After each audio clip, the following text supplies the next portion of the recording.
राजस्थान में साल 2023 के अंदर 2030 के विजन को लेकर के क्या बड़े परिवर्तन होने जा रहे हैं, क्या बड़ा काम राजस्थान के अंदर होने जा रहा है, आज इसको लेकर के हम लगातार चर्चा कर रहे हैं। इससे पहले सेशन के अंदर हमने जाना था कि सरकार के जो मंत्री हैं वो क्या काम कर रहे हैं, सरकार के अंदर पॉलिसीज क्या बन रही हैं, वो हमने जाना था। और मैंने आपसे वादा भी किया था कि हमने अभी तक ये जाना है कि सरकार की स्कीम्स क्या हैं, लेकिन इस सेशन के अंदर हम जानेंगे कि जो सरकार योजनाएं बना रही है असल मायने में जनता तक वो कैसे पहुंच रही हैं, क्या असल मायने में पहुंच रही हैं या नहीं पहुंच रही हैं, और अधिकारी उसको इंप्लीमेंट कैसे करते हैं, ग्रामीण इलाकों के अंदर चैलेंजेस क्या आते हैं। ये तमाम चीजों को समझने के लिए हमारे साथ 30 खास मेहमान कार्यक्रम में जुड़ चुके हैं। हमारे साथ जालौर के कलेक्टर निशांत जैन जी हमारे साथ कार्यक्रम में हैं। सर, बहुत स्वागत है आपका कार्यक्रम में। हमारे साथ दो ऐसी खास मेहमान हैं जो कि सरकार की योजनाओं का सीधे सीधे उनको फायदा मिला है। हम उनसे यह भी जानेंगे कि कितना फायदा उनको मिला है। स्मार्टफोन, मोबाइल राजस्थान के अंदर सरकार ने आम लोगों को दिए हैं, महिलाओं को दिए हैं। हमने ये भी जाना था कि कैसे वो मोबाइल महिलाओं की जिंदगी में बड़ी परिवर्तन की दिशा में एक बड़ा मील का पत्थर साबित हुआ है। तो कैसे हुआ है, इसको जानने के लिए हमारे साथ अमीना बानो हैं। बहुत स्वागत है अमीना जी आपका कार्यक्रम में। साथ ही हमारे साथ भावना गहलोत हैं जो कि हेल्थ वर्कर हैं। ग्रामीण इलाकों के अंदर महिलाओं की परेशानियों को समझते हुए उनका हल करना ये उनकी जिम्मेदारी है। अब टेक्नोलॉजी उनके इस काम के अंदर कितना मदद कर रही है, महिलाओं को कितना ज्यादा मजबूत कर रही है, इन सभी चीजों को जरा समझने की कोशिश करते हैं। लेकिन शुरुआत में निशांत जैन जी आपसे ही कर रहा हूं।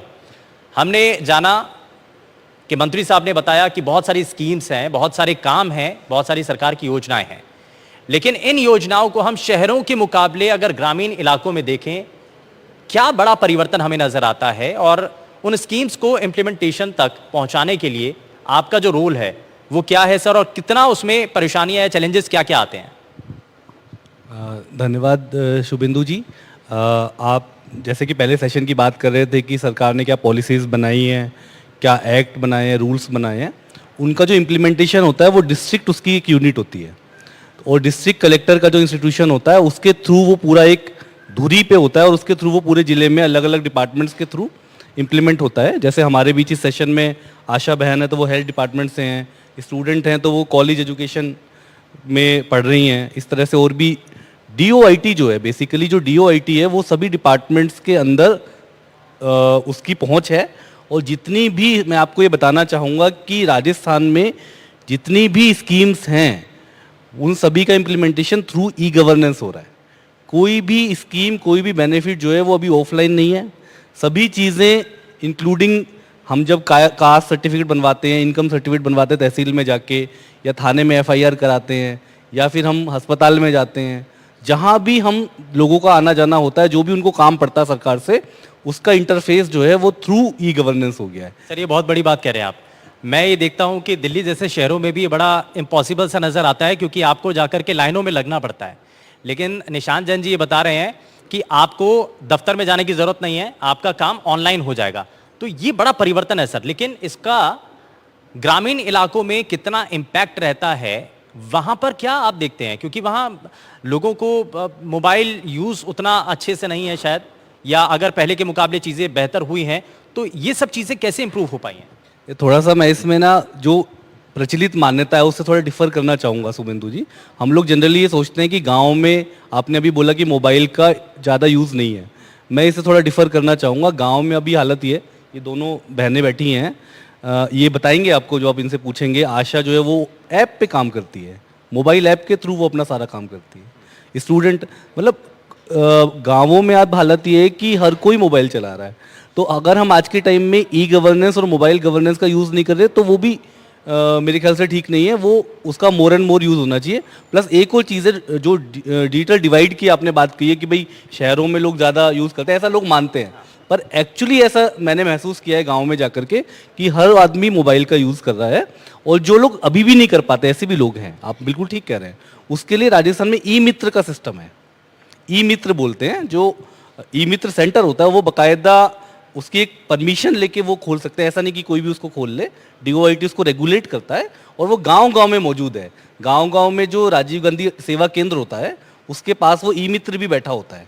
तो मान लीजिए कोई स्कीम है, उसके लिए आपको अप्लाई करना है, पर आपको आता नहीं कैसे अप्लाई करना है, या आपको ऑनलाइन फॉर्म भरना नहीं आता, तो आप E-मित्र पे जाके उसकी कोई एक 5 रुपये, 10 रुपये, 20 रुपये फीस, प्रिस्क्राइब्ड फीस होती है, वो दे करके वो E-मित्र आपके लिए वो फॉर्म भर देता है। तो इसलिए जिन लोगों के लिए ये प्रॉब्लम है कि वो अभी भी नहीं यूज़ कर पाते कंप्यूटर को, स्मार्टफोन को, तो वो ई मित्र की सहायता से, उसका नाम ही ई मित्र है, तो वो ई मित्र की सहायता से उसका लाभ उठा सकते हैं। तो यानी कि ई मित्र आपका मित्र बन सके, बेसिकली फंडा इसका यही है।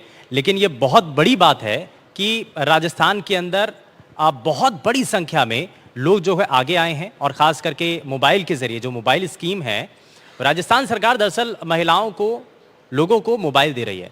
अब उस मोबाइल के ज़रिए जो युवा हैं, जो बेटियां हैं या जो महिलाएं हैं, उनको इसका सीधे सीधे फ़ायदा मिला है, जिसका सर भी बता रहे हैं कि ई मित्र योजना के ज़रिए अगर आपको उस मोबाइल के बारे में, या आप ऑनलाइन उसको फाइल नहीं कर पा रहे हैं, तो ई मित्र के जरिए आप वो सभी चीज़ें कर भी सकते हैं। तो इसके लिए ज़रा समझ लेते हैं, हमारे साथ अमीना बानो भी हैं। आपको मोबाइल बिना है अमीना? हाँ सर। तो मोबाइल मिलने के बाद आपकी ज़िंदगी में कुछ बदलाव आया? आपने क्या महसूस किया? मोबाइल नहीं था तब, और मोबाइल है अब उसके बाद? मोबाइल नहीं था तब मुझे ऑनलाइन स्टडी में दिक्कत होती थी, और अप डाउन करने में भी उसकी वजह से क्लासेस छूट जाती थी, और मोबाइल आने से वो आसान हो गया है, ऑनलाइन स्टडी हो जाती है।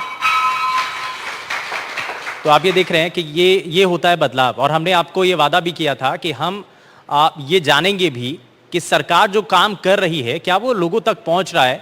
तो यही है वो रिजल्ट, क्योंकि किसी भी स्कीम को सार्थक बनाना ये कोई भी सरकार का एक मकसद होता है।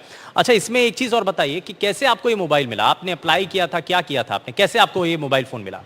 जन आधार के जरिए मिला था। कॉलेज स्टूडेंट को मिलता है, और जो ग्रामीण में मनरेगा में 100 दिन पूरे किए होते हैं उनको मिलता है, और विधवा महिलाओं को मिलता है। ये तो आपको सब कुछ पता है, ये कैसे पता चला? मोबाइल के जरिए। ये होती है ताकत। देखिए, मोबाइल होने से आपको सरकार की जो स्कीम्स हैं उसका भी पता चलता है। अच्छा, हमारे साथ भावना गहलोत भी हैं। अक्सर जो ग्रामीण इलाके हैं, जैसा कि मैं निशान जी से भी जान रहा था कि ग्रामीण इलाकों में कहीं ऐसा तो नहीं कि ज़्यादा चैलेंजेस फेस करने पड़ते हों, तो उसका ये जीता जागता उदाहरण, क्योंकि वो लोगों से लगातार संपर्क में रहती हैं। ग्रामीण इलाकों में महिलाओं को सरकार की जो स्कीम्स हैं उन तक बात पहुँचाना। तो भावना जी, क्या काम होता है, कैसे आप करती हैं, और लोगों तक जब आप पहुंचती हैं तो सरकार की योजनाएं, जो ऐप के जरिए आप काम करती हैं, जो निशान जी बता भी रहे हैं, तो उस ऐप के जरिए आपका काम कैसे रहता है? सर, मैं एक आशा वर्कर हूँ, और सर मैं फील्ड में ना, जैसे कि हमारे पास एक पीसीटीएस ऐप आया है, उस ऐप के माध्यम से हम कार्य करते हैं। उस ऐप के माध्यम से जैसे कि हम किसी के घर पे जाते हैं, तो जैसे कि कोई एनसी होती है, गर्भवती महिला, उसका टीकाकरण छूट जाता है, तो इस ऐप के माध्यम से सर हम पता कर सकते हैं कि उसको ये टीका छूटा है, और उसी समय हम एक ड्यू लिस्ट तैयार कर लेते हैं। और सर इसमें जैसे कि हमें भी सर आसानी हुई है कि पहले हमें पीएससी के चक्कर काटने पड़ते थे, एएनएम से भी बोलना पड़ता था, अब हम खुद अपनी आप ऑनलाइन एंट्री कर सकते हैं। चलिए, तो ये भी बड़ा अच्छा काम है कि आपको ऑनलाइन सब कुछ पता चल जाता है, और ये शहरें जो सुविधाएं हैं वो शहरों के अंदर अक्सर देखने को मिलती हैं। लेकिन आप देख रहे हैं कि राजस्थान के जो दूर दराज के जो इलाके हैं वहां तक भी ये काम हो रहा है। मैं निशान जी वापस से आपके पास आता हूं। सर, एक चीज़ बताइए कि ये जो काम है इसकी बुनियाद कैसे पड़ी? क्योंकि किसी भी काम की शुरुआत में बहुत सारे चैलेंजेस आते हैं।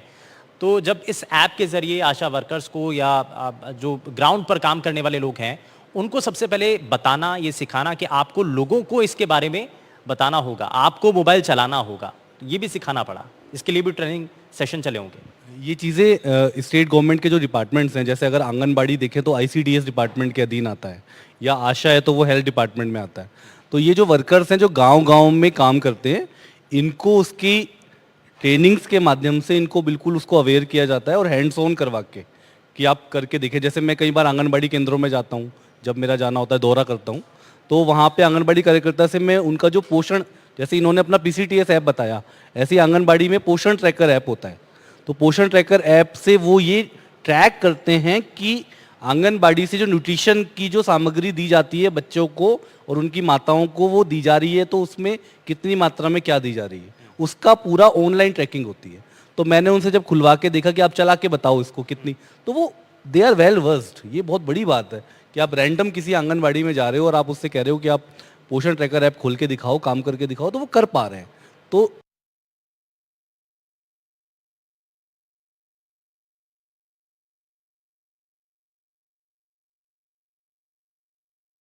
हमारे गांव-गांव में गवर्नमेंट की स्कीम्स को इम्प्लीमेंट कर रहे हैं थ्रू ई गवर्नेंस। तो ये बहुत यूनिक चीज़ है और यही बदलाव का संकेत होता है। अच्छा, एक चीज़ और सर, मैं वापस से मैं जो आशा वर्कर हैं उनसे भी ज़रा जानूं, लेकिन उससे पहले सर मैं आपसे एक और सवाल मैं करना चाहता हूं।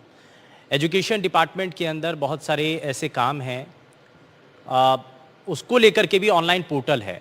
ये तकनीक का सहारा, ये सरकार का एक नया सिस्टम बना है और इससे लोगों को फ़ायदा मिल रहा है, ये कैसे हुआ? बहुत इंटरेस्टिंग बात आपने पूछी है। मैं आपको रिसेंटली इसका उपयोग बताता हूँ। अभी हम लोगों का जो चुनाव आने वाले हैं तो स्पेशल समरी रिवीजन चल रहा था इलेक्शन कमीशन की ओर से। तो उसमें हमारे को ये चैलेंज था कि जो 18 साल जिन्होंने पूरे कर लिए 1 अक्टूबर 2023 को, उनको हम वोटर लिस्ट में कैसे जोड़ें। तो राजस्थान सरकार का एक पोर्टल है शाला दर्पण। यहाँ देखो मैं सारे पोर्टल्स के जो, ये बहुत इंपॉर्टेंट है। शाला दर्पण पोर्टल जो है उससे हमने हेल्प ली उसकी, और हमने उसमें जाके ये देख लिया कि ऐसे कितने बच्चे बच्चियाँ हैं जो 18 साल पूरी कर रहे हैं।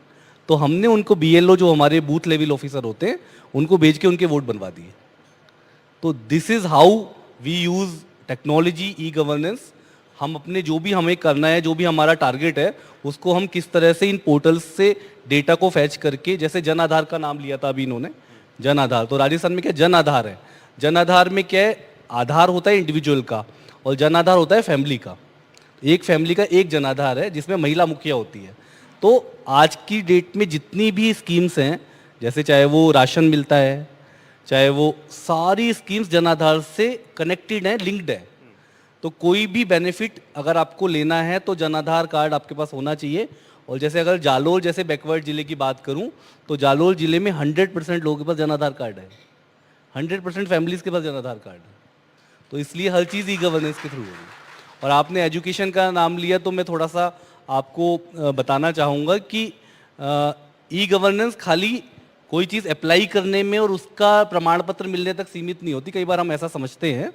अगर आप ई गवर्नेंस को थोड़ा सा ब्रॉड अर्थों में देखें तो जो स्कूल्स के अंदर स्मार्ट क्लास चल रही है, मान लीजिए कोई टीचर है उसकी पोस्ट खाली है। कई बार ऐसा होता है कि दूर दराज के स्कूल, जालोर तो खुद ही दूर दराज का जिला है, आप खुद आज NDTV यहाँ पे आया है जालोर में, तो उसमें भी जो और दूर दराज के गांव है वहाँ कई बार क्या होता है, कोई पर्टिकुलर सब्जेक्ट होता है, साइंस है, इंग्लिश है, मैथमेटिक्स है, उसकी टीचर की पोस्ट खाली होती है या फिर कोई टीचर लंबी छुट्टी पे गया हुआ होता है। तो ऐसे में वो सब्जेक्ट जो है वो एक तरह से उसकी क्लास कौन ले, क्योंकि एक टीचर दूसरी सब्जेक्ट की क्लास नहीं ले सकता। तो उसके लिए गवर्नमेंट का ऑलरेडी स्मार्ट क्लास की स्कीम है। हर सीनियर सेकेंडरी स्कूल में ICT लैब है। और हमने ये कोशिश करके कि जिन स्कूलों में जालोर में स्मार्ट क्लास नहीं थी, जैसे उसके लिए basically we need a projector और अ स्क्रीन, तो वो हमने थ्रू भामाशाह, थ्रू किसी न किसी फंड के, हमारे पूरे ज़िले में 450 सीनियर सेकेंडरी स्कूल है, तो उन सभी स्कूल्स में वो इंश्योर किया। और आज हमारे ज़िले में सभी सीनियर सेकेंडरी स्कूल्स में स्मार्ट क्लास चल रही है। चलिए, ये बड़ा काबिल तारीफ काम है। मैं इसमें अमीना बानो भी हैं हमारे साथ, पढ़ती भी हैं, स्कूल में हैं, और ये जो स्कूल के अंदर तकनीकों के ज़रिए पढ़ाई है, आपको लगता है इससे बहुत आसानी आई है? आसानी तो रहती है, क्योंकि जो अप डाउन करते हैं ना बच्चे, उनके लिए बहुत आसानी है, क्योंकि वहाँ से रोज़ आना जाना तो होता नहीं है। ऑनलाइन स्टडी के ज़रिए वो घर पे भी बैठ कर पढ़ाई कर सकते हैं, इसलिए मोबाइल से फ़ायदा तो बहुत हुआ है। अच्छा, मोबाइल से फ़ायदा हुआ है, और क्लास में जब जाते हैं तो आपको प्रोजेक्टर के ज़रिए पढ़ाया जाता है, तो उससे विजुलाइज करने में, पढ़ाई में बड़ी आसानी होती है। अच्छा सर, हम एक चीज़ और, मैं निशान सर आपसे एक चीज़ और जान रहा हूँ कि हम जब ग्रामीण इलाके के बच्चों को ये बताते हैं कि आप प्रोजेक्टर से पढ़ रहे हैं, आप विजुलाइज कीजिए, तो उससे बच्चे को समझने में बड़ी आसानी रहती है। बिल्कुल आसानी रहती है। और वो मैं आपको बताना चाहूँगा, मतलब बेसिकली ई कंटेंट गवर्नमेंट ने बना रखा है, यानी जितने भी 6 से लेकर 12 तक की जितनी भी क्लासेस हैं, उनके हर सब्जेक्ट का लेसन वाइज कंटेंट जो बेस्ट टीचर्स हैं स्टेट के सरकारी, उनसे बनवा के उसका ई कंटेंट हार्ड ड्राइव के थ्रू हर स्कूल में पहुंचा रखा है। तो जो मैं आपको बता रहा था कि अगर कोई टीचर एब्सेंट है या कोई टीचर पोस्ट वैकेंट है, तो अगर आपके पास प्रोजेक्टर है तो उसको लगा के पेन ड्राइव के थ्रू आप उस लेसन को चला सकते हो। जैसे मैं कई बार स्कूलों में मैंने जाके निरीक्षण किया, तो मैंने देखा कि कोई पर्टिकुलर, जैसे एक टॉपिक मुझे ध्यान आ रहा है कि जो मून होता है, चंद्रमा जो होता है, उसकी जो 16 कलाएँ होती है, कैसे कैसे वो मूव करता है, तो वो उस समय चल रहा था जब मैं गया वहाँ। तो वो बच्चे बड़े एंजॉय कर रहे थे, और मैंने कहा कि भाई, तो कई बार तो बच्चे कहते हैं कि भाई टीचर से पढ़ते हैं वो भी अच्छा लगता है, पर ये और ज़्यादा अच्छा लगता है। तो उसमें विजुलाइज कर पाते हैं ना बच्चे, इसलिए ये एक बड़ा अच्छा तरीका होता है। और ये देखिए कि ये आप शहरों में आप सोच नहीं सकते हैं कि शहरों में जो चीज़ नहीं है वो आपको राजस्थान के दूर दराज के इलाकों में भी मिल रहा है, और इस तरीके से यहाँ बच्चे पढ़ रहे हैं। और यहाँ पर बच्चे अगर पढ़ रहे हैं, उनको मौका मिल रहा है, तो कितना आगे पहुँचेंगे। 2030 नहीं, आगे तक की सोच रखिए तो बच्चे बहुत आगे बढ़ जाएंगे। अच्छा, मैं इसमें जो हमारे साथ हेल्थ वर्कर हैं भावना जी, मैं उनको भी जोड़ता हूँ। भावना जी, सबसे पहले जब आपने शुरुआत की थी, ट्रेनिंग सेशन चला होगा, उस वक्त आपको मोबाइल के बारे में सिखाया, ऐप के ज़रिए आप जब लोगों तक पहुँचे, आपने ट्रैक करना शुरू किया, देखा आपने कि कहाँ पर किस महिला को क्या दिक्कत आती है। अभी तक हेल्थ वाइज महिलाओं की स्थिति अगर देखें तो परेशानियाँ क्या क्या उनको सबसे ज़्यादा रहती हैं, या लोगों के घरों में जब पहुँचते हैं आप उनको जानकारी देते हैं, तो क्या अभी तक सबसे ज़्यादा परेशानियाँ लोगों की आई? सबसे ज़्यादा तो महिला में एनीमिक मिलती है, गर्भवती महिलाएं। सर इस पे सर कलेक्टर साहब ने एक प्रोग्राम भी चलाया था, उसमें हमने काम किया था, जिसमें हमने घर घर जाकर के सर वो एनीमिक महिला की जांच की थी, बच्चों की जांच की थी। तो सर उनका हीमोग्लोबिन कम पाया गया, तो हमने उनको आयरन की टैबलेट वगैरह दी थी। जब इस ऐप के माध्यम से हम काम करते तो हमें एनीमिक महिला का पता चल जाता है। जैसे कि HRP केसेज होते हैं, हाई रिस्क प्रेगनेंसी महिला होती है, हम रजिस्ट्रेशन के समय उनका HRP वगैरह देख लेते हैं, फिर उसको रजिस्ट्रेशन करते हैं, तब उसमें एक वो टिक मार्क आता है, उसमें हम हाई रिस्क का टिक कर देते हैं। और सर समस्या तो सर होती रहती है। अच्छा, तो उसके बाद ये डाटा आपके पास सेव रहता है, फीड रहता है आपके पास, और आगे भी आप इसको कंटिन्यू करते हैं? हाँ सर, हम कंटिन्यू करते रहते हैं आगे भी। इंटरेस्टिंग बात देखिए, ये बोल रही हैं कि हमें पता चल जाता है ऐप के थ्रू कि कौन महिला एनीमिक है और किसकी हाई रिस्क प्रेगनेंसी है। ये अपने आप में बहुत बड़ी बात है कि एक आशा ये बात कह रही है कि मुझे ये पता है कि किस महिला की प्रेगनेंसी हाई रिस्क है। बहुत बड़ी बात है।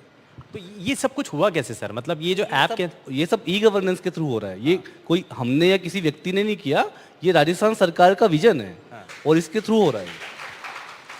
तो यही है, अगर सोच अच्छी होती है, विजन आपका लॉन्ग टर्म के लिए होता है, तो उसमें बड़े बदलाव होते हैं, और वो बदलाव आपको राजस्थान में दिखाई दे रहे हैं।